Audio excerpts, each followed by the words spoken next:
Mechanical creature hybrids in horror, grotesque machines you won't forget.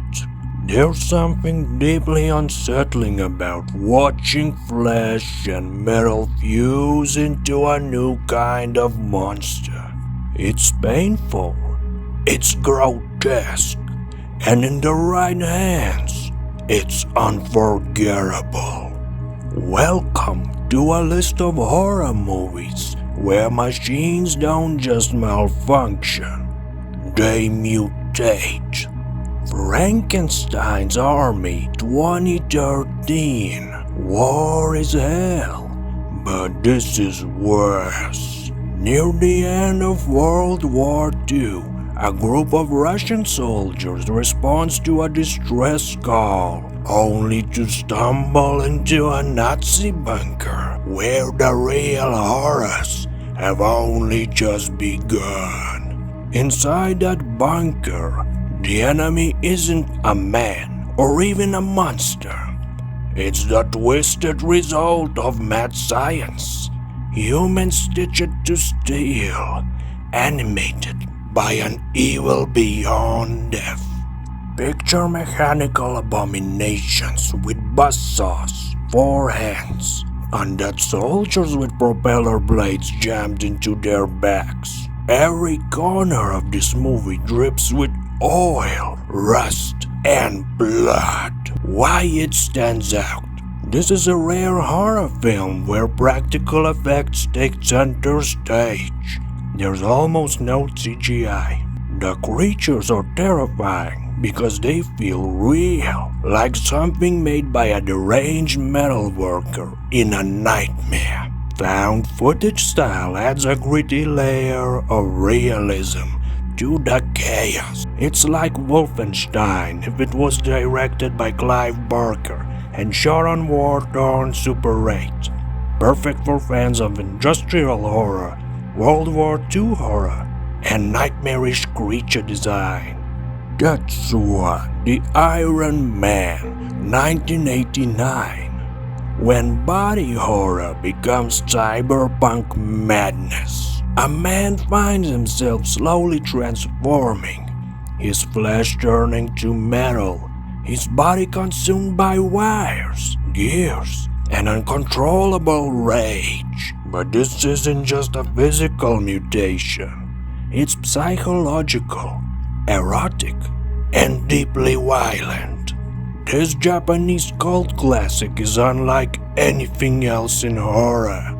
It's filmed in gritty black and white, it moves like a fever dream, and it assaults your senses with its clanging industrial soundtrack. Skin peels, metal pierces bone. Organs are replaced with machine parts until the line between man and machine is obliterated. Why it's legendary? The raw energy this movie doesn't let up for a second. The stop-motion body horror feels invasive, unnatural, and perfect. It's the original cyberpunk body horror made on a shoestring budget, but packed with artistic vision. Think David Lynch meets Akira on acid in a Tokyo alley at midnight.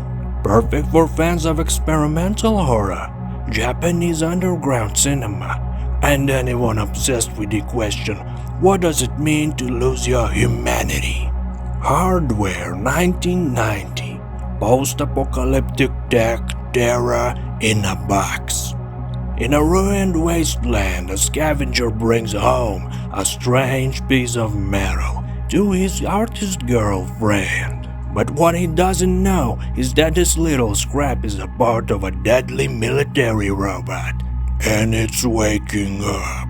Set in a toxic post-nuclear future, Hardware traps its characters and you in a tiny apartment as a killer machine reassembles itself and begins to hunt. Slowly, relentlessly. It's a slasher movie, but the killer is pure metal, and it's built for war. Why it still slaps? It's claustrophobic cyberpunk horror with a killer synth soundtrack and punk aesthetics. The robot design is crude, but incredibly creepy, like something built from nightmare junkyard leftovers.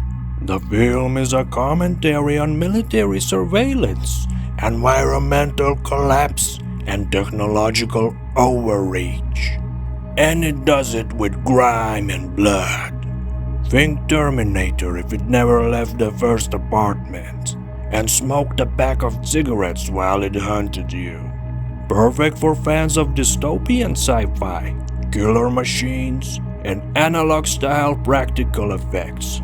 Final thoughts. When flesh and steel collide, there's a specific horror that comes from mechanical hybrids. They remind us of how fragile the human body is, and how terrifying it would be to lose control to cold, uncaring machinery. Whether it's the stitched together Nazi horrors of Frankenstein army, the unrelenting body mutations in Tetsuo, or the scorched post-apocalypse of hardware, these films force us to look at our own relationship with technology and recoil. So, if you ever get a robot helper, watch it all the time. Bye-bye.